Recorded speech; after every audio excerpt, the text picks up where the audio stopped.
오늘 이제 저희들이 하는 연대기 성경 공부 제목이 메시아 연대기인데요. 이제 사과를 합니다. 벌써 세 번째 시간이 지나갔다는 것이죠. 원래는 이 앞에 것을 잘 모르시면 안 들으시면 이제 계속 뒤에 부분을 이해하기는 쉽지는 않는데, 그래서 오늘 처음 들으신 분들에게는 갑자기 나오는 내용이라서 좀 낯설기도 하실 거예요.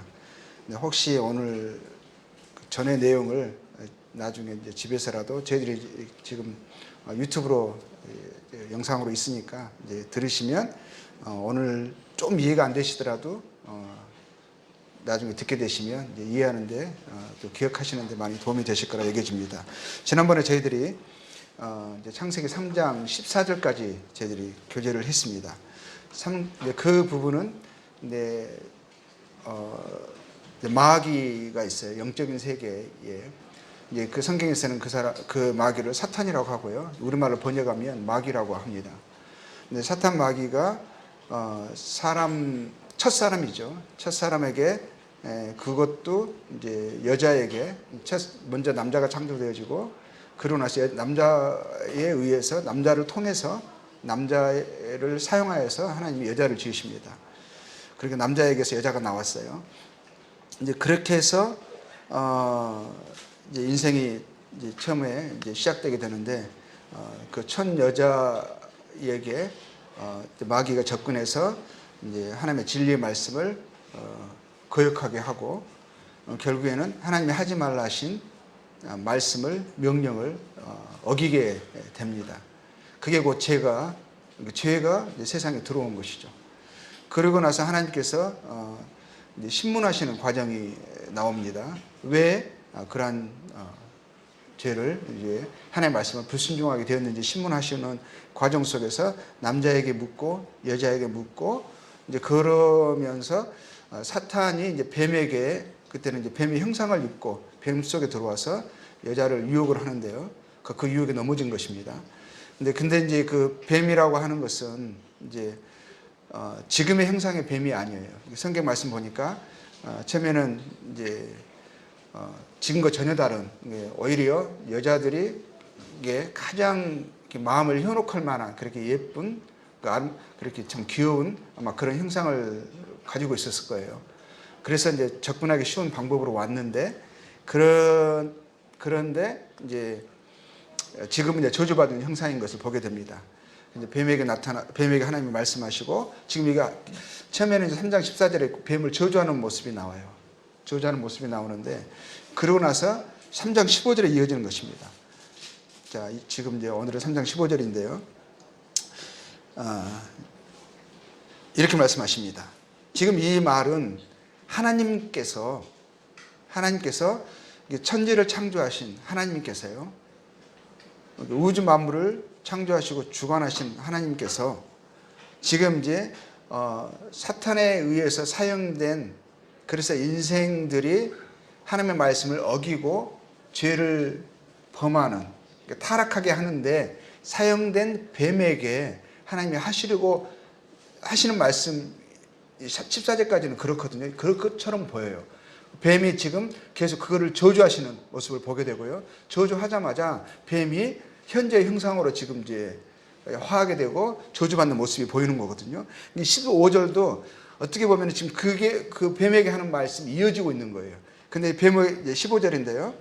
이렇게 나옵니다. 내가 너를 여자와 원수가 되게 하고 네 후손도 여자의 후손과 원수가 되게 하리니 여자의 후손은 네 머리를 상하게 할 것이요 너는 그의 발꿈치를 상하게 할 것이니라 하시고, 이 말씀은 지금 뱀에게 이어지는 말씀인데, 실상 보면은 이게 뱀에게 해당되지 않는다는 것을 우리가 알 수가 있어요. 뱀이 이미 14절에서 저주를 받았고, 그리고 그 형상이 흉악한 몰골로 지금 변해 있는 거거든요. 근데 이 말은 뱀에게 하는 게 아니라 뱀의 배후에 있는 사람이 죄를 범하도록 현혹하고 유혹한, 사람을 속인 그 존재, 그 실체에게 지금 하고 있는 말씀이라는 것을 우리가 이해할 수 있어요. 사람은 예모만 봤어요. 형상만 봤어요. 그렇죠? 뱀만 봤지만 하나님은 뱀 배후에 그 뱀을 배후에서 뱀을 조종해서 하나님의 말씀을 어기도록 하는 그 실체가 누구라는 것을 하나님은 분명히 알고 계시는 거죠. 그 실체에게 하고 있는 거예요. 사람은 예모만 보고 뱀만 봤지만 뱀 이후에 뱀 배후에 누가 있는 것을 하나님이 아시기 때문에 뱀에게 하는 게 아니라 이건 사탄에게 하는 거예요. 사탄에게 하는데 지금 보세요. 사람은 이미 끝났다라고 생각하고요. 사탄은 자기가 승리했다라고 생각할 거예요. 하나님께서 우주 만물을 창조하시고 인생을 창조하셨어요. 그리고 인생에게 향하신 하나님의 마음이 만드신 만물 가운데서 또 그에게 주신 명령과 하나님의 말씀 가운데서 사람에게 향하신 하나님의 계획과 그 마음이 나타난 것이거든요. 사람이 얼마나 존엄이 있게 하나님께서 얼마나 놀라운 계획을 가지시고 인생을 지으셨는가를 사탄은 천사들은 본 거죠. 아는 거예요. 그렇죠? 그랬는데 지금 마귀와 그 천사들, 타락한 천사들은 그들의 영원한 지옥 형벌을 선고를 받았어요. 그러니까 하나님이 정하신 마지막 때에 그들에게 선고된 영원한 형벌을 따라 그들이 이제 집행되기 위해서 그들이 지옥의 형벌에 떨어질 거예요. 그래서 근데 그들에게 주어진 그 형벌은 영원한 형벌은 변개될 수 없는 거예요. 이미 선고된 것이고 그게 집행될 때까지 그건 바뀔 수가 없어요. 마귀는 알아요. 천사들에게는 기회가 없어요. 그렇죠? 그래서 이제 이 사탄이 생각하기에는 하나님께 일격을 가했다. 하나님이 사람을 향하신 그 계획에 치명상을 입혔다. 인생은 끝났다라고 생각하는 시점이거든요. 속에서는 승리의 개가를 부르고 있었을 거예요. 하나님과 하나님이 사랑하신 모든 것을 파괴하고 싶은 거예요. 사단은. 근데 자기가 하나님께서 인생을 존귀하게 보시는 것을 보고 알았는데 그 인생이 이제는 하나님의 형벌 아래 있게 된 것을 사탄이 얼마나 속으로 정말 기뻐했겠어요. 끝났어. 인생은 너희들은 끝이야. 이것으로 인해서 하나님께 제대로 한 방 먹였어. 이렇게 생각할 수 있거든요. 근데 원래는 이제 사람에게 하나님께 형벌이 계속 주어지고 그 집행될 줄 알았는데 이 말씀을 보면 이상한 거예요. 여자의 후손이 나와요. 후손이라는 말은요, 씨라는 뜻이에요. 씨, 자손. 여자에게는 씨가 없거든요. 그렇죠. 그래서 보통 자손을 하면 남자의 자손이죠. 그래서 사람들이 태어나면, 자녀들이 태어나면 아빠의 성을 받는 거죠. 그렇죠. 근데 희한하게 여자의 후손을 이야기하시고요. 그리고 아직까지 이 말씀 속에 어떤 게 있냐면 사람에게 여전히 기회가 있음을, 하나님께서 사람에게 다시 기회를 주신다는 것을 이 말씀에서 알 수가 있어요. 사람은 끝난 게 아니고 아직 기회가 있는데 그 기회를 하나님께서 사람에게 주신다. 근데 뭘 말씀하시냐면 여자의 후손을 보낸다고 하시는 거예요. 여자의 후손이 오실 것이다. 여자의 후손이 오신다는 그 의미는 사람으로 태어난다는 거예요. 그렇죠? 근데 사람으로 태어나는데 누구와 싸움을 하는 거예요? 뱀과 싸운다는 거예요. 이 뱀은 누구를 이야기하는 거라 그랬죠?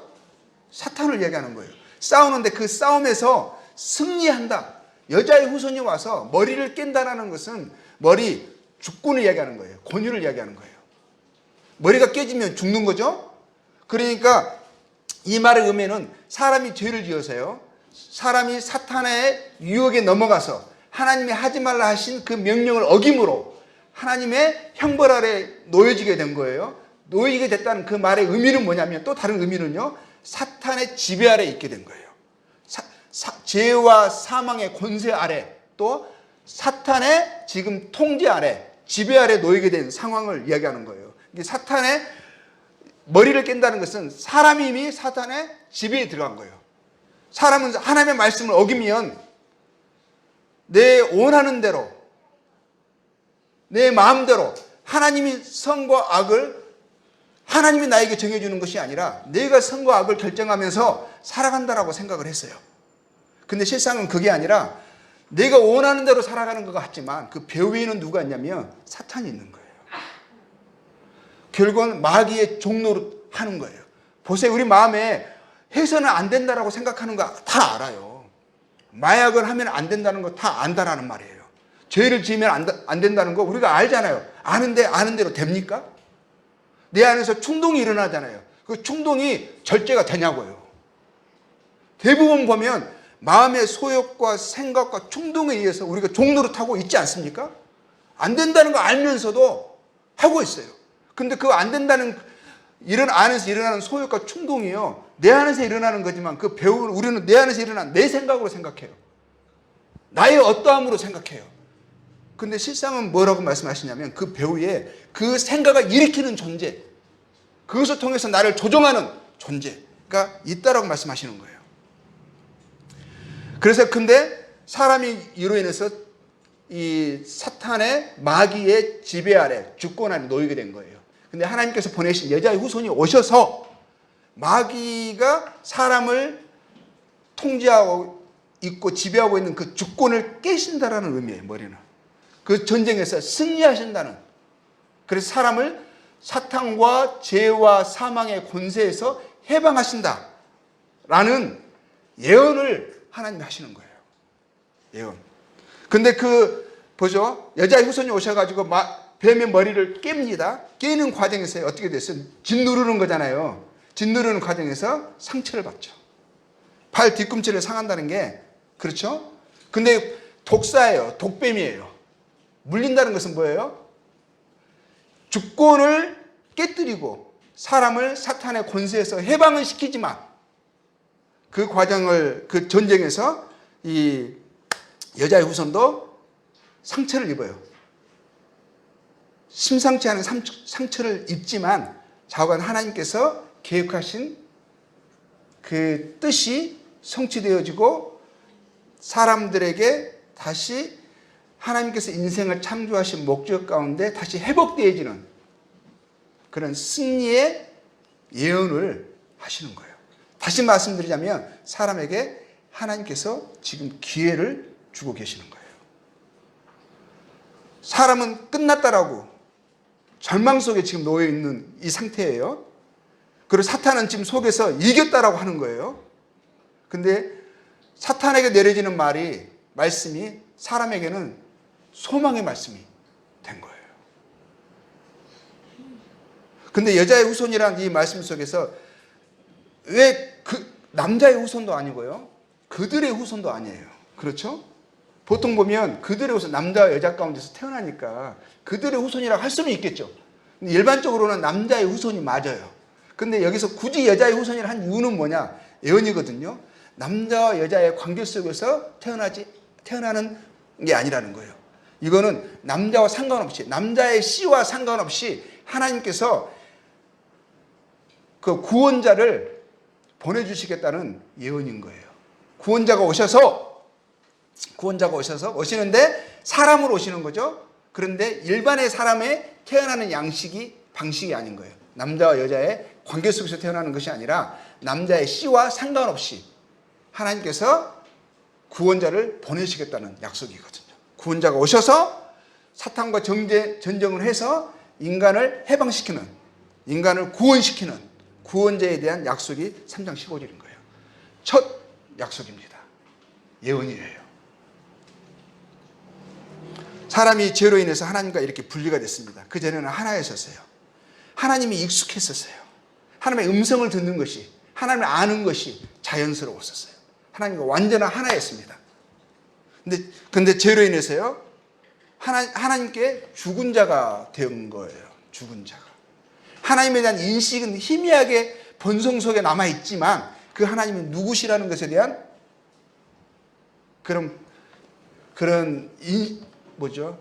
바른 알미, 본능의 지각이 죽어버린 거죠. 인식만 남아있고, 이제는 사람이 하나님과의 이 끊어진 관계를, 모든 문제의 근원이 하나님과의 이 관계의 문제라는 것을 알아요. 하나님으로부터 분리됐고 하나님과 상관없는 존재가 되어졌고 하나님의 심판 아래 있다는 것을 알기 때문에 이 문제를 해결해 보려고 사람들이 여러 가지 것을 하는 거예요. 그래서 종교도 여기서 나온 거예요. 종교. 하나님과의 그 문제를 해결해 보려고 하는 노력이죠. 여러 가지 수행 같은 거 이런 것 나오죠. 근데 이런 것으로는 하나님과의 근본의 문제가 해결될 수 없는 거예요. 그렇죠? 책임도 전가하고 나는 하나님을 몰랐다라고 변명도 하고 막 이렇습니다. 근데 이런 것으로 사람과 하나님과의 관계가 끊어진 관계가 다시 회복될 수가 없어요. 하나님께서 주신 유일한 방법은요, 여자의 후손이에요. 약속을 주신 거예요. 구원자에 대한 약속. 인간의 유일한 기회죠. 유일한 기회예요. 이제는 보세요. 그 전에도 하나님의 말씀을 하나님의 말씀으로 믿고 진리로 여기고 순종하지 않았기 때문에 사람이 죄인이 됐어요. 하나님으로부터 분리가 됐잖아요. 모든 문제의 근원이 하나님으로부터 분리라는 거예요. 하나님의 말씀을 어김으로 불순종함으로 나타난 결과인 거예요. 성경은 그렇게 이야기하고 있어요. 다시 하나님께서요 기회를 주시는데 어떻게 기회를 주시는 거죠? 다시 말씀을 하시는 거예요. 약속을 주시는 거예요. 예언을 주시는 거예요. 그분이 오실 것이다. 구원자가 오실 것이다. 그분이 너희들의 유일한 기회가 될 것이다. 하나님을 믿는다면, 하나님의 말씀을 믿는다면, 하나님을 믿는다는 것은 하나님의 말씀을 믿는 거예요. 그 말씀을 진리로 사실로 여기는 거예요. 그 말씀을 믿는다면 기다려라 이거예요. 성경에서는요, 한 번 죽는 것은 사람에게 정해진 것이고 그 후에는 심판이 있다라고 말씀하고 있어요. 한 번 죽는 것. 모두가 다 부인할 수 없는 거죠. 그렇죠? 다 죽어요. 아무리 젊다고 하고 어리다고 해도요, 죽음이 먼 것처럼 여겨지는 그런 시점이라 할지라도요, 죽는다는 것은 부인할 수 없어요. 다 압니다. 한 번 죽는 것은 사실이에요. 근데 그 이후에는 모르죠. 근데 사람들이요, 그래도 인식하고 있는 게 있어요. 제가 몽골에 오래 살았는데요, 그분들은 그 유물론 사상, 공산주의 사상을 오랫동안 70년 동안 갖고 있었잖아요. 그러니까 뼛속 문화적으로는 그 사람들 문화의 흔적으로는 이제 라마 불교를 숭배를 해요. 곳곳에 불교의 흔적이 곳곳에 있어요. 그럼에도 불구하고 70년 동안에는 신이 없다, 영적인 세계가 없다, 보이는 것이 다다, 이런 가르침 속에서 살아온 거거든요. 그래서 머리로는 신이 없다라고 말해요. 근데 이들이 힘들잖아요. 어려운 일이 생기잖아요. 그러면 그들이요, 해를 바라보고 산을 바라보고 기도를 해요. 70년의 그런 무신론의 압박 속에서도요, 사람들이 하는 말이 그래요. 그들의 마음속에 있는 종교를, 신을 죽일 수 없었다. 그분들 가운데 이런 분이 있었거든요. 제가 이제 그런 분들 많이 만났는데, 하나님 없다라는 거예요. 천사, 다 거짓말이라는 거예요. 지옥, 이 땅의 삶이 전부라는 거예요. 죽으면 끝이래요. 없다라고 진짜 믿고 확신하는 사람들이거든요. 근데 희한한 것은요, 그분의 자녀가요, 갑작스럽게 교통사고로 죽었어요. 그래 너무너무 통곡하시면서요, 너무너무 슬퍼하시면서 뭐라고 하시는지 아세요? 좋은 데로 갔으면, 좋은 데로 갔을 거야. 이게 너무 너무 모순되는 거예요. 없다라고 했거든요. 죽으면 끝이라고 말했거든요. 근데 그분의 말이 순간 뭐 하는 거예요? 죽은 다음에 끝이 아니라는 것을 말하고 있는 거예요. 좋은 곳이 있다라는 거예요. 좋은 곳에 가기를 바라는 거예요. 갔을 거라고 확신하는 거예요. 그것으로 유안을 삼는 거예요. 머리로는 무신론이지만, 없다라고 말하지만 뭐예요? 본성적으로는 하나님을 찾고 있고 인식하고 있고요, 죽으면 끝이 아니라는 것을 말하고 있는 거예요. 그래서 위경 속에서요, 바다 한가운데 풍랑이 일어가지고 죽을 상황이 되잖아요. 종교가 통일된대요. 전에 없다고 하는 사람들이 무슨 소리, 정신 나갔네, 이런 사람들이요, 다 갑자기 하나님 찾는데요. 살려주세요 한대요. 그전에 안 믿었던 사람들 뭐라고 하는지 아세요? 나 살려주시면 내가 믿겠습니다. 저는 그전에 이제 하나님 알기 전에 젊었을 때는 방탕하잖아요. 저 당구도 치고 막 그랬거든요. 당구 칠 때요, 내기 당구 치잖아요. 하면은 이게 이 판에 안 맞으면 제가 큰 돈을 물어내게 생겼어요. 그리고 당구비 다 내야 되고 술도 사야 돼요. 그런 마음에 간절한 마음, 돈은 별로 없어요. 어떻게 하는지 아세요? 내 친구도, 교회 다니는 친구도 있었거든요. 막 제가 놀렸거든요. 근데 그 순간 저도 기도하고 있어요. 하나님 살아계신, 정말 계신다면 이 당구 맡게 해달라고. 그럼 내가 믿겠다고. 이런 거 혹시 한두 번 다 경험하지 않으셨어요? 본능이 안다고요, 본능이. 자, 하나님께서요, 인생에게 구원자에 대한 약속을 주십니다. 기다리라 하십니다. 그리고 이 땅의 삶에 대해서요, 계속 이제 여자에게 이어가십니다. 말씀을 하시는 거예요. 여자에게 이르시되, 하나님이 말씀하시는 거예요. 내가 네게 임신하는 고통을 크게 더하리니 네가 수고하고 자식을 낳을 것이며 너는 남편을 원하고 남편은 너를 다스릴 것이니라 하시고, 하나님께서 여자에게 죄로 인해서요, 여자를 통해서 죄가 들어왔어요. 여자가 먼저 유혹을 받고요, 시험을 받고 그 시험에 넘어지고, 그리고 자기 남편을 종용을 했어요. 그래서 남자도 죄를 지어서 인류에 죄가 들어온 거예요. 근데 그래서 하나님께서요, 그들에게 구원자에 대한 약속을 주세요. 하나님께서 인생을 창조하신 그 창조의 목적을 다시 한번 기억하시면서요, 사람이 한 번 죽지만 이제는 죽을 수밖에 없어요. 그 후에는 이 땅의 삶은, 육체의 삶은 한계적이에요. 제한적이에요. 언젠가는 죽는다라는 거예요. 그렇지만 하나님께서 인생을 목적하신 것은 영원한 삶을 이야기하신 거예요. 죽음 후에 영원한 생을 이야기하시는데요, 이 땅에 사는 동안 뭐라고 말씀하시죠? 고통을 주시는 거예요. 임신하는 고통. 그리고 그 고통 가운데 아이를 낳으면서요, 그게 하나 죄에 대한 징계이기도 해요. 육신이 겪는 죄에 대한 징계, 그리고 죄에 대해서 고통을 경험하는 거예요. 근데 이것은 또 뭐냐면요, 이 고통은요, 그러니까 단순히 고통으로 끝나는 것이 아니라 죄에 대한 고통, 참된 고통이 있음을 알려주는 전조예요, 전조. 죽음에는요, 영원한 죄에 대한 형벌이 있다는 거예요. 그것에 대한 하나의 전조, 하나의 예표, 뭐라 그래야 될까요? 그 전에 미리 좀 맛을 보는 거예요. 맛을. 근데 이 고통을 더하시는 분이 누구죠? 하나님이 주신 거예요. 죄에 대한 하나의 저주죠. 이 땅의 삶에 저주하시는 것입니다. 고통과 수고를 하나님이 주세요. 왜? 사람들이 그래요. 왜 하나님이 그렇게 하시냐고. 하나님이 살아계시며 그렇게 하면 안 되죠. 사람이 원하는 거 다 줘야죠. 자기가 하나님께 이렇게 저렇게 하라고 자기가 이야기를 해요. 결정을 해요. 감히 피조물이 창조주에게 선과 악을 가르칩니다. 하나님이 결정하시는 거예요. 하나님이 창조주이시고요, 하나님이 주권자이세요. 하나님이 선의 근원이세요. 하나님을 떠나는, 하나님이 선이시니까, 창조주가 선이시고 거룩이시니까 그분과 벗어나 있는 것, 그분의 뜻이 아닌 것은 악인 거예요. 그분이 하지 말라 하시면 그게 죄고 그게 악인 거예요. 그분이 하라 하시면 그게 우리에게 좋은 것이고요, 그게 선인 거예요. 이 죄에 대한 고통이에요. 그래서 하나님께서 죄에 대해서는 상응한 형벌이 있고 고통이 있고, 악을 행하는 각 사람의 영에는 환난과 공고가 있다고 말씀하시는 거예요. 그럼 말씀하셨고요, 또 남자에게, 첫 남자가 이름이 아담입니다. 아담이란 뜻이 사람이란 뜻이에요. 지금도 제가 이제 또 나중에 타직스탄에서 중앙아시아에 살다 왔거든요. 타직어 페르시아어를 써요. 페르시아어. 거기서 아담이라 불러요. 아담이란 뜻이 사람이란 뜻이에요. 남자란 뜻이에요. 지금도 동일하게 아담 그러거든요. 아담이란 말이 이름이, 우리가 이는 오담 그러거든요. 아담 그러거든요. 그러면 이 남자 이런 뜻이에요. 자가 아담에게 이르시되, 첫 남자 이름이 아담이었어요.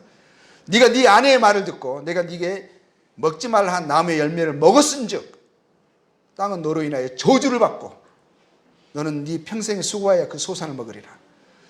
땅이 네게 가시덤불과 엉겅퀴를 낼 것이라. 네가 먹을 것은 밭의 채소인지.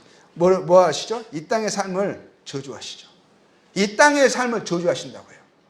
죄에 대한 결과를 하나님께서요, 이 땅의 삶을 수고롭게 하시고 고통스럽게 하시고요, 이 땅을 저주하십니다.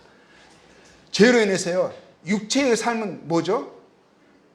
저주받은 거예요. 이것은 뭘 이야기하는 거예요? 하나님 이 땅의 삶에 의미와 목적을 두시지 않은 거예요. 인생에게 이 땅의 삶은 그 행복을 주고 기쁨을 쫓고 이 땅의 삶을 추구할 만한, 하나님께서 인생에게 이것은 저주받은 삶이다, 죄로 인해서 내가 저주했다라고 하시는 거예요. 근데 사람이 저주받은 삶에서요, 이 땅에서 아무리 잘 살아도, 아무리 행복하게 살아도, 원하는 것을 다 가져도 그게 진정한 행복이 될 수 없는 거예요. 그래서 그랬어요.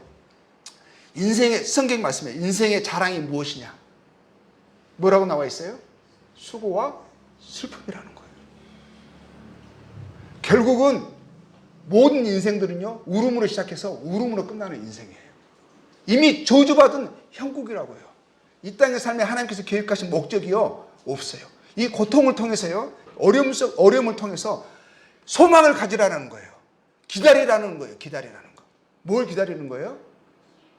하나님께서 인생을 창조하실 때 그 계획하셨던 목적 가운데 다시 연합될 수 있는 그 방법, 그 기회 주심, 성취를 기다리라 하시는 거예요. 그게 뭐죠?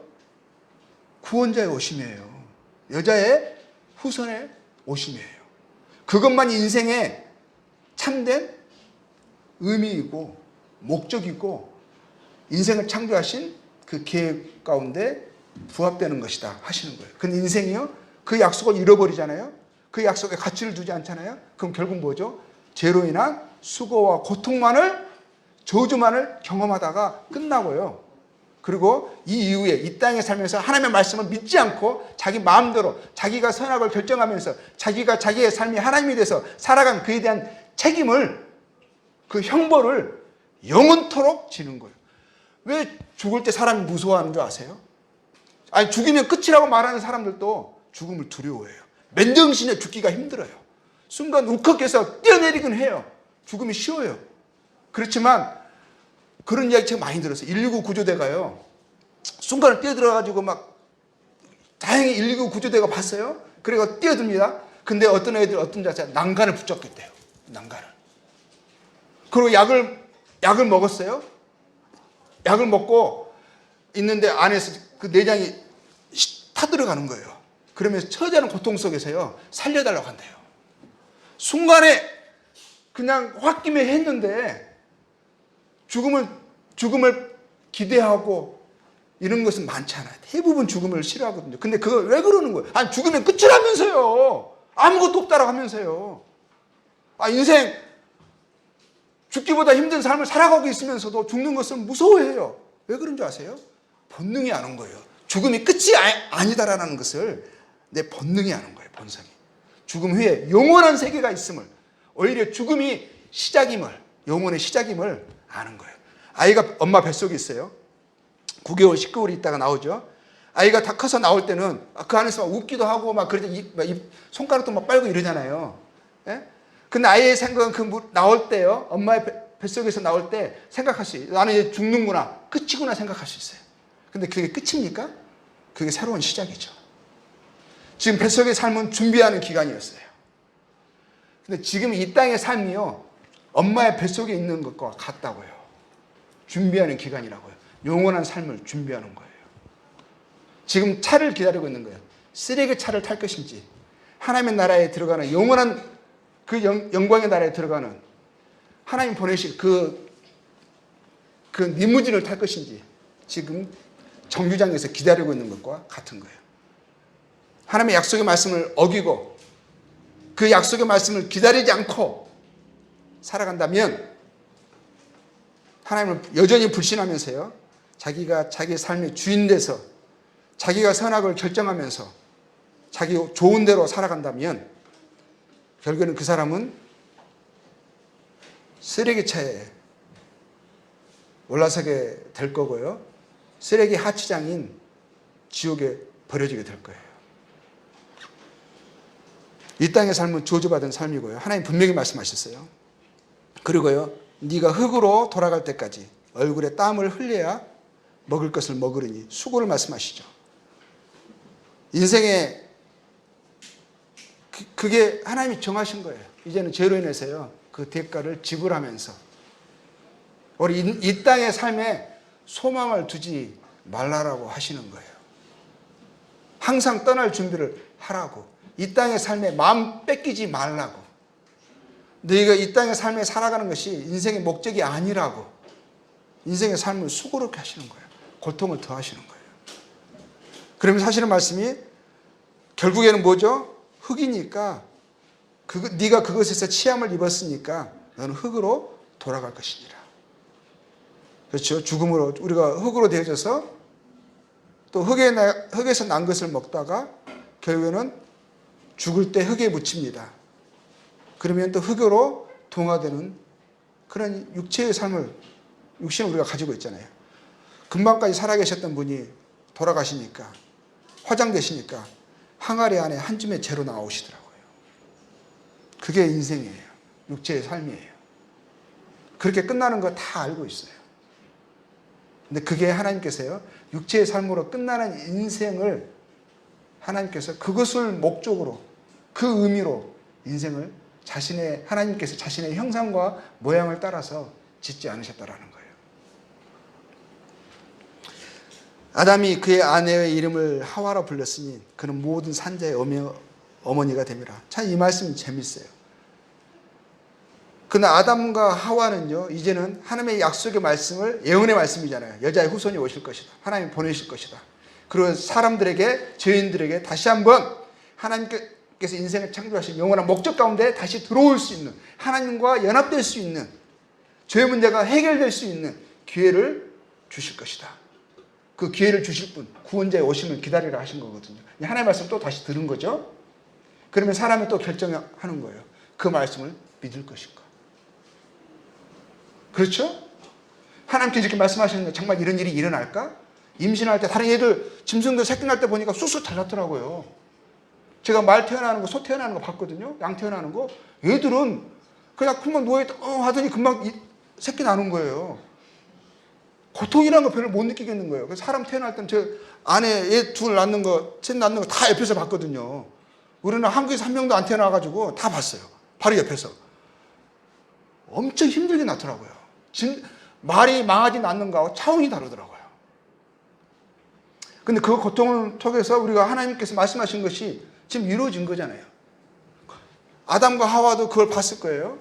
짐승들은 그렇게 태어나는 거 별 문제 안 되는 거 아닌가 생각할 수 있는데, 말씀 보니까 고통을 더한다는 그 의미를 이해하지 못했을 수 있어요.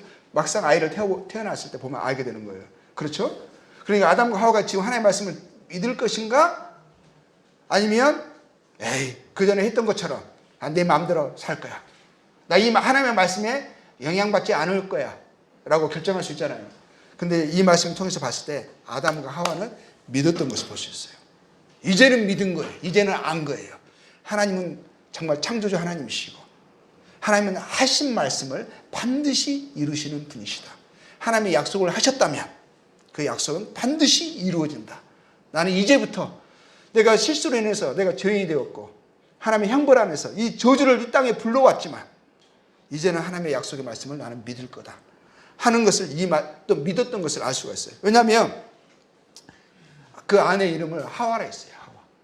하와라는 이름의 뜻이 뭐라고 되어 있어요? 산자의 어머니. 원래는 반대거든요. 이제는 다 죽었잖아요. 죄로 인해서 다 죽어버린 자가 되었어요. 그렇죠? 하나님 분명히 말씀하셨거든요. 하지 말라. 먹는 자는 죽으리라 하셨어요. 다 죽은 거거든요. 지금 아담과 하와도 자기가 하나님에 의해서 끊어져 버린 거, 죽어버린 거 알잖아요. 근데 반대로 죽은 자의 어머니가 아니라 이 죽음이 누구로부터 왔어요? 하와를 통해서 왔잖아요. 여자를 통해서 왔단 말이에요. 근데 반대 이름을 지어주는 거예요. 산자의 어머니다. 이 말은 뭐예요? 하나님의 약속의 말씀, 여자의 후손.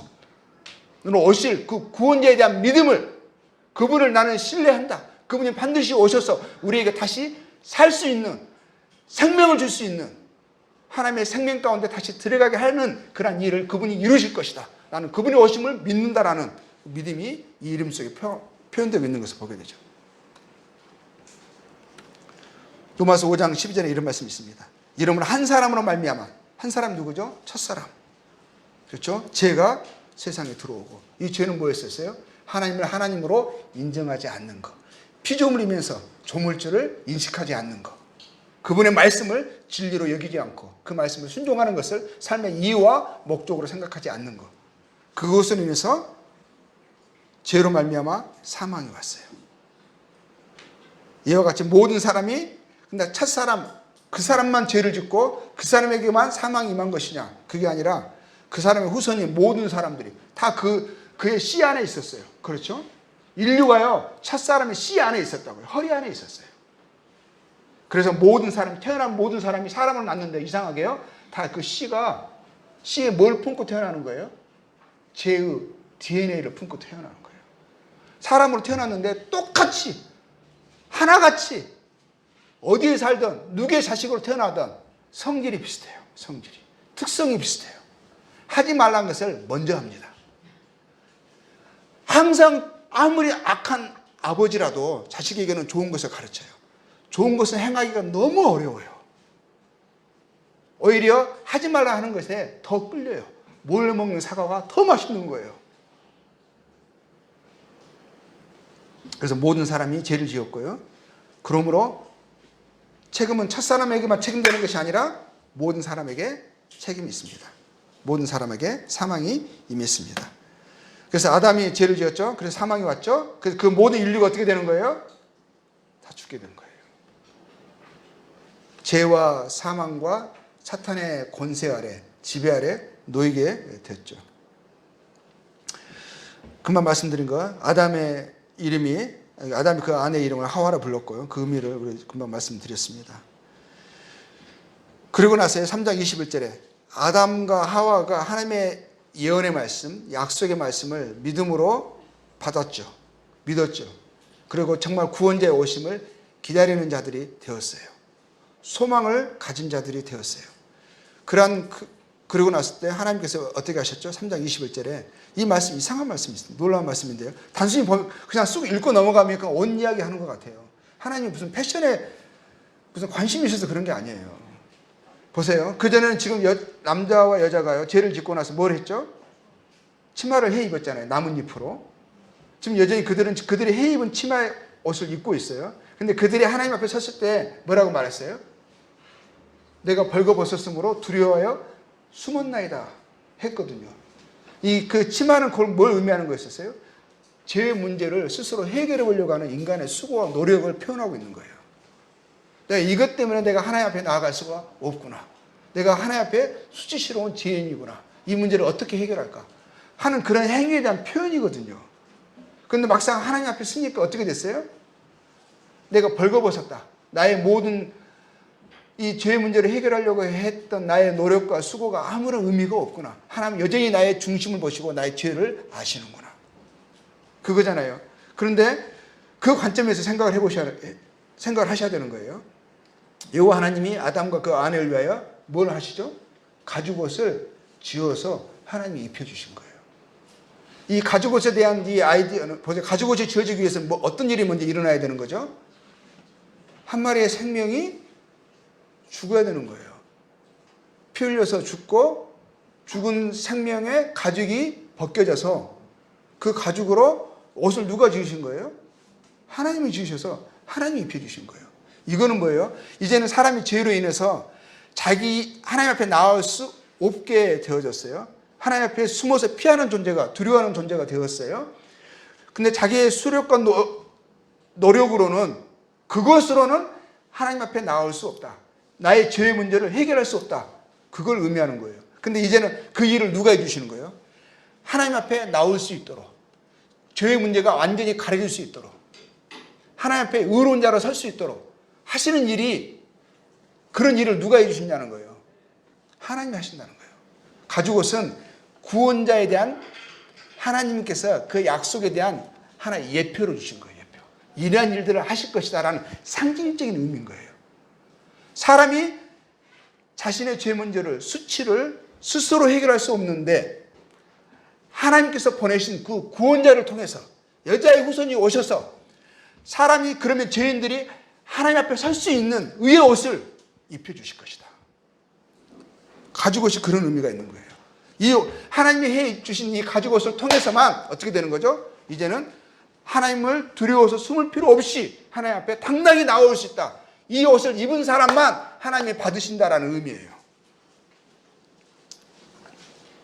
그러고 나서요, 하나님께서 창세기 3장 21절 24절 보면 계속 이어지는 거예요. 여호와 하나님이 이르시되 보라 이 사람이 선악을 아는 일에 우리 중 하나같이 되었으니. 이게 무슨 말이죠?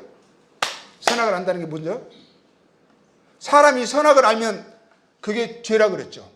선악과가 그거잖아요. 선과 악을 아는 거잖아요. 선악을 아는 것이 왜 죄가 되는지 우리가 지난 시간에 설명을 했습니다. 그렇죠? 그것은 뭐예요? 하나님께서 선과 악을 정해주시는 것이 아니라 하나님이 선이신데 하나님이 하지 말라면 악이고 하나님이 하라 하시면 선이고 하나님 인생에 주신 모든 것이 선이신데 그거를 하나님이 정해주신 선과 악으로 사는 것이 아니라 내가 원하는 내가 선과 악을 내가 결정하며 살아가겠다는 그것이 죄라고 말했죠. 그게 죄인 거예요. 그러면 하나님을 하나님으로 인정하지 않는다라는 의미인 거예요. 하나님이 선이라고 말씀하셨어요. 이건 하라 하셨어요.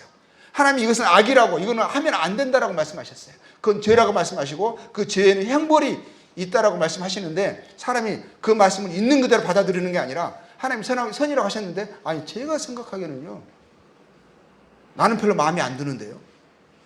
그걸 거절하고 자기가 결정하는 거예요. 하나님이 악이라고 말씀하셨는데 그게 왜 악이에요? 그건 인생의 즐거움 아닌가요? 왜 한 여자하고만 살아야 돼요? 내가 보기에는 내가 원하는 대로 내가 마음에 내키는 대로 하면 안 돼요? 하나님 못 쓰겠네. 이게 악이라고요. 그렇게 하지. 자기가 자기 하나님 되는 거잖아요. 그래서 이게 선과 악을 알게 돼버렸어요. 이제 항상 뭐가 있냐면 내 안에 죄가 들어온 거죠. 죄가 들어와서 하나님을 인정하지 않는 그것이 들어와 버렸기 때문에 어떻게 되는 거예요? 그가 이제 죄를 품은 육신이 죄로 물들어 버린 거예요. 죄가 들어왔기 때문에 어떻게 되는 거죠? 그가 그의 손을 들어 생명나무 열매도 따먹고 영생할까 하노라. 에덴 동산에 생명나무가 있었잖아요. 그걸 먹으면 영원히 사는 거죠. 근데 이제는 육체로 영원히 살 수 없는 반드시 죽어야만 되는 하나님 금방 그 전에 말씀하셨잖아요. 너는 흙이니 흙으로 돌아갈지니라. 죄로 인한 육체의 죽음을 말씀하셨죠. 그래서 이제는 하나님께서 그를 생명나무에서부터 추방하셨다. 그 생명나무가 있는 에덴 동산에서 추방하셨다라는 것은 뭘 의미하는 거예요? 이제는 죄로 인해서 죽어야 된다. 인생은 이제는 사망 아래 놓였다. 이것을 분명하게 보여주시는 거죠. 이제는 하나님께서 인생을 창조하신 창조의 목적에서 사람이 죄를 지음으로 자기가 하나님을 거절함으로 또 자기가 자기 자신을 하나님에 대해서 죄 가운데 살아감으로 하나님의 목적에서 벗어났다. 그렇기 때문에 이제는 죽는 자가 되었다. 이걸 의미하는 거예요. 에덴 동산을 추방하신다는 것은 보세요. 추방을 하시거든요. 여호와 하나님이 에덴 동산에서 그를 내보내 그의 근원이 된 땅을 갈게 하시니라. 그리고 내보내시죠. 이같이 하나님이 그 사람을 쫓아내시고 에덴 동산 동쪽에 그룹들과 그룹은 이제 천사들의 무리를 이야기하는 거예요. 두루도는 불칼을 두어 생명나무의 길을 지키게 하시니라. 이 말은 뭐예요? 이제는 사람이 죽어야만 된다는 거죠. 육체의 죽음을 하나님 분명히 선고하셨고 이제는 생명을 얻는 길이 완전히 차단됐음을 이야기하는 거예요. 이제는 이거를 죄로 인한 사망을 이야기하시는 거죠. 그걸 뭘 이야기하시는 거예요? 인생에게는 이제는 방법이 없다라는 거예요.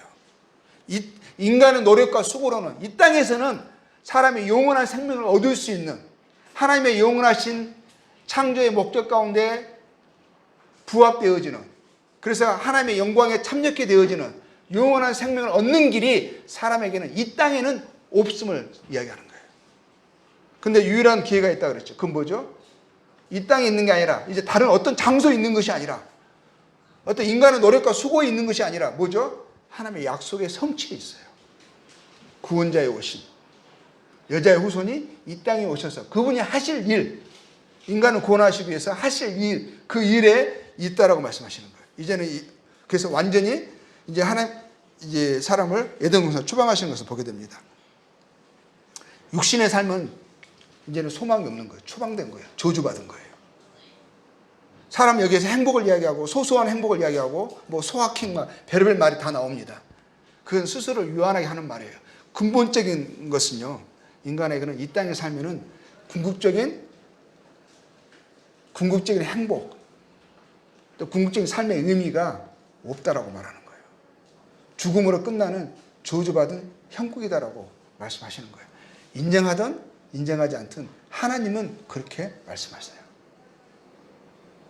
결국은 저주 가운데 죄 가운데 수고와 고통 가운데 살다가 중간중간에 기쁨을 맛보긴 맛보죠. 근데 그 기쁨도 완전한 충족된 의미의 참된 기쁨이 아니라고 말씀하시는 거예요. 그것을 최종판이 죽음이죠. 죽음. 늙어가고 죽어집니다. 그리고 이제 모든 사람이요, 에덴 동산 밖에서 이제 살아가게 됩니다. 에덴 동산 밖에서. 그렇죠? 이 땅의 삶에 소망이 있을 뻔했어요. 근데 죄로 인해서 끝났어요. 그리고 이제는 에덴 동산 밖에서 저주를 받은 이 땅의 삶의 형국 속에서 살아가게 됐습니다. 아담과 그의 아내 하와가 동침하며 하와가 임신하여 가인을 낳고 이르되 내가 여호와를 말미암아 등남하였다 하니라. 여기에서요, 보세요. 그가 또 가인의 아우 아벨을 낳았는데 아벨은 양치는 자이었고 가인은 농사하는 자이었더라. 그때 아담과 하와의 시대에 에덴 동산에서 추방돼서 그들이 에덴 동산 밖에서 살아가지만 그때의 자연 환경은요, 지금과 비교할 수 없어요. 아직도 뭐죠? 그 궁창의 하늘 위에 물띠가 있어요. 그렇죠? 물띠, 이제 그런 이제 첫날에 이야기한 건데요. 그래서 완전한 자연 환경을 지금 구비하고 있는 거예요. 땅은 저주를 받아서 예전에 없던 것이 났어요. 그렇지만 이 땅의 삶에서는요, 그런 나름대로 뭐가 있는 거예요? 아직까지는 지금과 비교할 수 없는 완전한 자연 환경을 구비하고 있는 거예요. 그래서 이때는요, 모든 것이 잘 자랐고요. 그리고 뭐 있었죠? 그리고 뭐 병균 같은 것도 뭐 없었고요. 이때는 병균이 없었어요. 사람이 병균 나온 시점이 나와요. 균이 나온 시점이 나오는데요. 그건 다음 시간에 다룰 거예요. 근데 그 전에는 사람이 썩고 발효되고 이런 게 없었어요. 그래서 이때는 사람도 오래 살았어요. 그래서 그래서 이제 지금 많은 사람이 지금 태어나고 있는 거예요. 많이 태어났어요. 근데 특별히 지금 이제 두 사람에 대해서 지금 언급을 하고 있어요. 두 사람만 있다라는 것이 아니라 아담과 하와가 두 명만 아들만 낳았다는 의미가 아니에요. 많은 사람이 지금 태어났는데 특별히 두 명의 자녀에 대해서 이야기를 하고 있는 거예요. 하나는 가인이었고 하나는 아벨이었어요. 아벨은 양치는 자였고 가인은 농사하는 자였었어요. 세월이 지난 후에 가인은 땅의 소산으로 제물을 삼아 여호와께 드렸고 아벨은 자기도 양의 첫 새끼와 그 기름으로 드렸더니 여호와께서 아벨과 그 제물은 받으셨으나 가인과 아벨을 두고 있어요. 이들은 하나님에 대한 존재를 스스로 아는 것이 힘들었어요. 왜냐하면 하나님께 대하여 죄로 인하여 죽은 자가 되었거든요. 그들이 에덴 동산 밖에서 살고 태어났죠. 그리고 이제 그의 부모 이제 아담과 하와는 죄로 인해서 하나님께 죽은 자가 됐어요. 물론 하나님과 교통했었고 또 하나님에 대한 서로 이제 인식도 있고 하나님과 예비하고 하나님을 아는 존재지만 그 자녀들 태어날 때는 자동적으로 알아가는 게 아니에요. 부모를 통해서요, 하나님에 대해서 들어야 되고요. 왜 에덴 동산 들어갈 수 없는지, 왜 에덴 동산 밖에서 삶을 살아야 되는지, 그 모든 것에 대한 또 여자의 후손에 대한 그 약속의 말씀에 대해서 부모를 통해서 들어야 되는 거예요. 부모를 통해서 듣습니다. 근데 부모를 통해 듣지만 어떻게 되는 거죠? 그 말씀은 그들에게도 똑같은 효력이 있는 거예요. 하나님의 말씀과 같은 효력이 있어요. 그 말씀을 어기게 되면 그들도 뭐죠? 하나님의 축복 가운데 들어올 수가 없고 또 그 여자의 후손에 대한 그 약속의 말씀은 아담과 하와에게만 적용되는 것이 아니라 그 자녀들에게도 적용이 되죠. 그래서 틀림없이요, 그 부모를 통해서 하나님의 약속에 대해서 들었을 거예요. 그런데 이들은 그 하나님에 대한 인식이 있죠. 또 하나님을 예비하고 경배하는 모습을 보게 됩니다. 그런데 희한하게요, 목적도 같아요. 그렇죠? 하나님의 복을 받고자 하는 그런 마음이 있어요. 근데 드려지는 제물이 달라요. 제물도 너무 다르죠? 아벨의 제물은 피의 제물이에요. 그렇죠? 짐승을 죽여서 피를 흘리고 그것을 통해서 하나님께 드립니다. 근데 하나님이요, 아벨의 제물만 받으셨어요. 이 말은 뭐예요? 아벨을 받으신 것은 아벨이 드려진 제물로 인해서 좋은 제물, 합당한 제물을 드려서 그 제물로 인해서 아벨은 받으셨어요. 근데 가인과 그의 제물은 받지 않으신 거예요. 그 가인이 그것에 대해서 몹시 분노하는 것을 보게 돼요. 보세요. 똑같은 부모에게서 하나님의 말씀을 들었어요. 근데 그래서 하나님에 대한 인식이 있고 하나님께 제물을 가지고 하나님께 나가야 된다는 믿음이 있는 거죠. 인식이 있는 거죠. 그리고 하나님께 드렸어요. 같은 목적을 가지고 드렸는데 아벨의 것은 받아지고 가인의 것은 거절됐어요. 근데 하나님께서 이렇게 말씀하십니다. 가인에게 이르시되 네가 분하여하면 어찌미냐 안색이 변하면 어찌 되느냐. 이 말씀 속에서 뭘 느낄 수가 있죠? 잘 보시면은요, 하나님 이렇게 말씀하시는 것 같아요. 내가 네의 재물을 받지 못하는 것이 너에게 이상한 일이냐. 내가 네 재물을 받지 못할 것을 너도 알고 있지 않았느냐라는 의미가 있어요. 그렇지 않나요? 네가 이렇게 내가 당연히 네 재물을 받지 않을 것은 네가 그것 때문에 왜 네가 그것이 이상하게 여기고 그것 때문에 분노하느냐 이런 의미가 있어요. 보세요. 또 네가 선을 행하면 어찌 낯을 들지 못하겠느냐. 네가 선을 행하지 아니하면 죄가 문에 엎드려 있느니라. 죄가 너를 원하나 너는 죄를 다스릴지니라. 이 말씀 보면은요, 가인이 죄를 지었다라는 거예요. 선을 행하지 않았다라는 거예요. 근데 가인이 이 아벨과 같은 재물이 아닌 땅의 소산으로 재물을 드렸잖아요. 그 재물을 드린 행위를 하나님 뭐라고 말씀하시냐면 악이다 그러는 거예요. 선을 행하지 않았다. 죄가 너를 요구할 때 네 그 요구에 네가 순응해서 죄의 요구를 따라서 하나님의 말씀을 거역한 불순종한 네가 죄를 지은 거다. 내가 그래서 네 재물을 받지 않는다는 거 너도 알고 있었다. 알고 있었는데 네가 왜 이렇게 화를 내는지 오히려 돌이키면 되지 않느냐. 그런 의미가 있는 거예요. 그러니까 가인이 드린 재물은 죄라는 거예요. 죄. 이거는 뭐예요? 왜 그런 거죠? 이 말씀 통해서 우리가 뭘 이해할 수 있는 거죠? 가인과 아벨은요, 그 부모를 통해서 하나님의 뜻을, 선을 듣고 알고 있었어요. 하나님께 나아가려면 하나님께서 인생들에게 무엇을 요구하는지, 하나님께서 인생들에 바라시는 것이 무엇인지, 하나님께 나오려면 어떤 재물을 가지고 나와야 되는지 하나님의 말씀을 그들이 들었다라는 거예요. 아벨은 그 말씀을 믿었고요. 그 말씀을 따라서 순종해서 하나님께 나온 거예요. 그게 선이에요. 근데 가인은 아벨처럼 하나님의 말씀을 부모를 통해서 들었지만 그 말씀을 그대로 믿지 않고 순종하지 않고 자기 생각대로 오히려 부모를 통해서 듣는 하나님의 뜻과 반대되는 행위를 한 거예요. 쉽게 말하면 불순종한 거예요. 그래서 그 하나님의 말씀에 대한 불순종, 부모의 권위를 통해서 나타난 하나님의 말씀에 대한 불순종에 대해서 그것에 대해 요구하는 네 마음의 소욕을 네가 듣고 순종해서 하나님의 말씀을 거절한 거다. 그게 악이다. 내가 그 땅의 소산의 재물을 받지 않을 것은 너도 들어서 알고 있지 않느냐. 내가 어떠한 재물만 받는다는 것을. 그 재물을 통해서 나오는 자만 하나님 받으신다는 것을 너는 듣지 않았느냐. 그럼 너는 그걸 불순종하지 않았느냐. 이거예요. 이거는 또 뭘 이야기하는 거죠? 이거는 이 재물은 하나님께서 인생을 죄인들을 받으실 수 있는 하나님이 정하신 재물이고 하나님 정하신 선이고 하나님 정하신 법이에요. 법. 하나님이 정하신 거예요.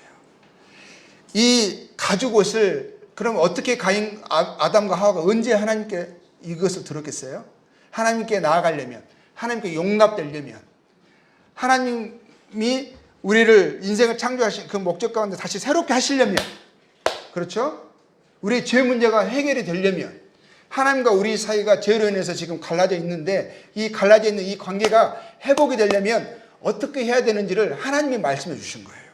유일한 방법을 주신 거예요. 여자의 후손에 대해서 말씀하셨고요. 또 뭘 말씀하셨죠? 가죽옷을 지어주시면서 틀림없이 그 말씀을 하셨을 거예요.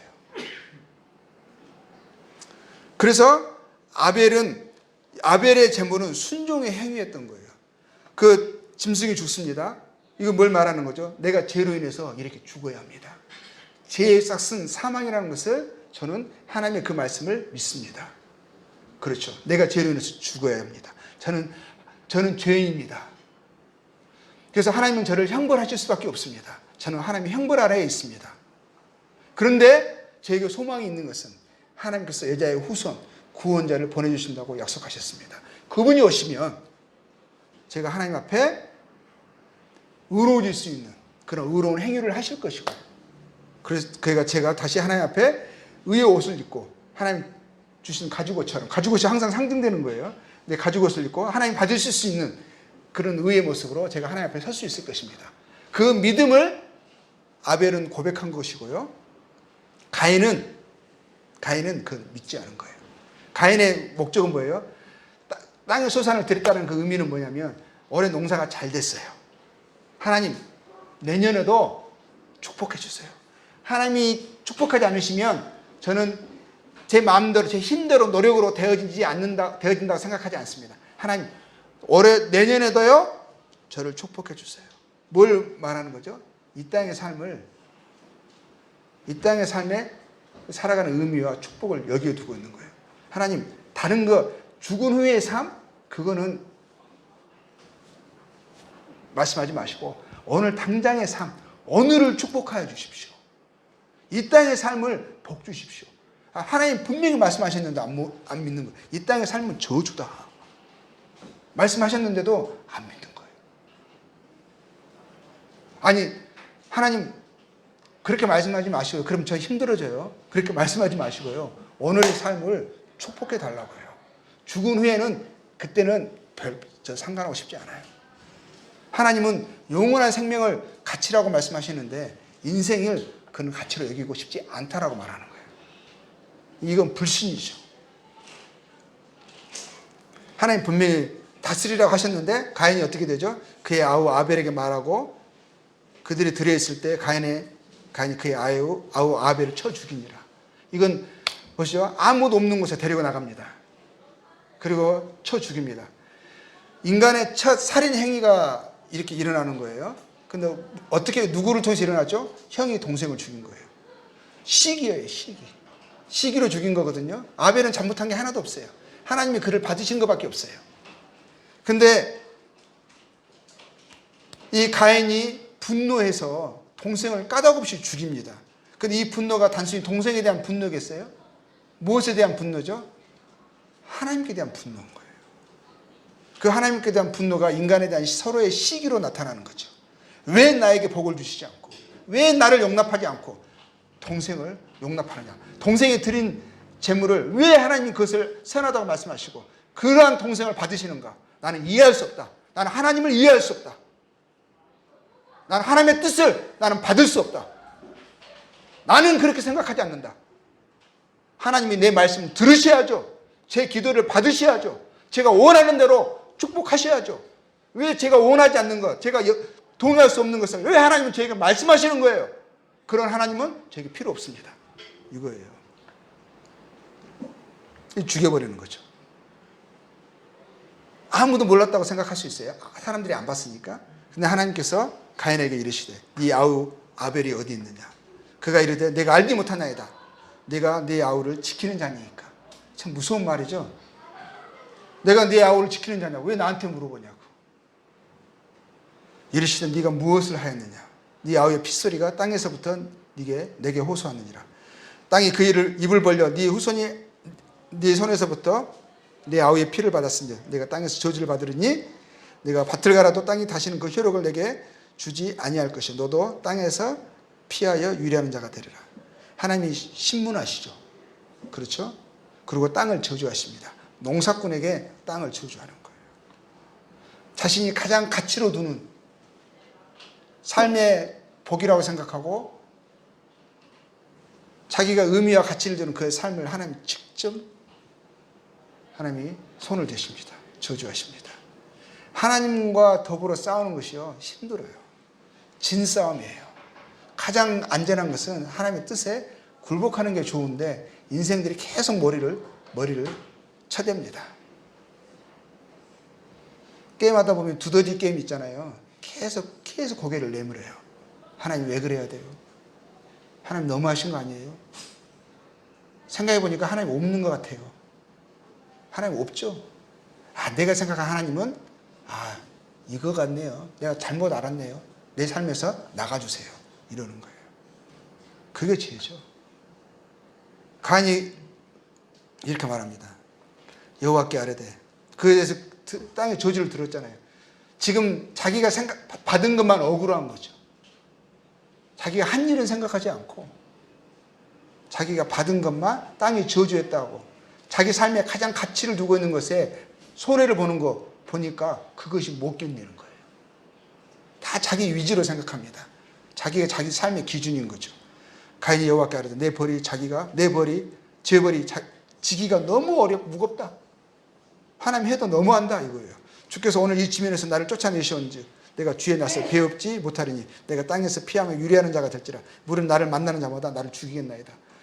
남을 죽여놓고 까닭없이 생명을 취해놓고 자기 죽는 거 겁내요. 왜 그러겠어요? 이 사람은 이 땅의 삶에 이 목숨이 최고거든요. 의미는 그거밖에 없거든요. 여호와께서 그에게 이르시되 그렇지 아니하니 가인을 죽이는 자는 벌을 7배나 받으리라 하시고 가인에게 표를 주사 그를 만나는 모든 사람에게서 죽음을 면하게 하시니라. 하나님이 사람이 서로 복수하고 서로 싸우고 복수하면서 목숨을 취하고 이거 하나님이 허락하지 않으시죠. 그래서 가인에게 오히려 다른 사람들에게 심판은 누구에게 있다는 걸 말하는 거예요. 심판은 하나님이 하시는 거예요. 그리고 가인의 보면은 이걸 이제 그러잖아요. 자기 목숨, 이 땅의 목숨을 가치 있게 여기고 그러죠. 뭐라고 말하는 거예요? 하나님이 그렇게 하신다면 하나님은 너무 하신다고. 내가 그렇게 죽을 죄를 지었냐고. 그게 그렇게 크시냐고. 다 자기 관점으로 보는 거예요. 그러면 하나님이 그러신다면 난 하나님에게서 떠나겠다. 나 하나님 믿지 않겠다고. 하나님이 아쉬워요. 너무 착각하는 거예요. 자기가 하나님께 무슨 도움이 된다라고. 하나님이 아쉬운 분으로 생각하는 거예요. 근데 여기 보세요. 나중에 이제 오늘 시간이 다 돼서 여기서 끝나겠지만은요. 그 이후에 가인의 자손들의 삶이 나와요. 가인의 자손들이 잘 돼요. 보면은요. 너무 잘 돼도 너무 잘 돼요. 자식들도 막 잘 태어나고 막 성을 건축하고요. 그게 왕이 되고요. 모든 것에 풍요롭습니다. 가축을 막 풍성해져요. 근데 보세요. 인간의 관점으로 보면은요. 어떻게 된 거죠? 누가 하나님을 축복하시는 것 같아요? 가인이에요. 가인이 잘한 것 같죠. 가인은 여전히 살아있거든요. 자식들이 태어나고요. 자식들의 삶은 풍요롭습니다. 아벨은요. 자식도 없이 죽었어요. 그것도 형한테 까닭없이 돌 맞아 죽었어요. 그럼 누가 저주받은 거죠? 어떤 삶을 원하세요? 당연히 가인의 삶을 원하시지 않겠어요? 하나님이 가인을 오히려 복 주시고 아벨을 버리신 것 같죠. 가인은 보호까지 해주세요. 아니 하나님 그러려면 왜 아벨은 보호 안 해주셨어요? 그 전에 하나님이 아벨을 미워하셨어요? 근데 평가는 뭐라고 하세요? 아벨을 선하다고 평가하시는 거예요. 기뻐하신 것을 나타내 주셨어요. 그게 오히려 화가 됐어요. 아벨에게. 이 땅의 삶이 전부라면은요. 이 땅의 축복이 정말 축복이라면은요. 아벨은 저주받은 삶이고 가인은 축복된 삶이에요. 근데 하나님은 뭐라고 말씀하셔요? 누구의 손을 들어주시죠? 아벨의 손을 들어주세요. 왜? 이 땅의 삶이 육체의 죽음으로 끝나는 것으로 전부가 아니니까. 그걸 믿는 사람들이 아벨과 같은 믿음의 자체를 쫓는 사람들이고요. 그걸 반대하는 사람들이 가인의 후손들입니다. 내가 어느 쪽에 설 것인가는 각자 믿음에 있습니다. 가인의 길을 갈 것인가? 아벨의 길을 갈 것인가? 교회에 있으면서도요. 가인의 길을 갈 수 있어요. 그래서 가인의 믿음 그 본질을 이야기하는 거예요. 정말 하나님을 믿고 하나님의 뜻을 쫓는 것을 정말 삶의 이유와 가치로 생각하고 살아가는 것. 그리고 그 말씀을 정말 순종하며 살아가는 것. 이게 아벨의 삶이죠. 자, 오늘은 여기까지 하겠습니다. 예, 감사합니다.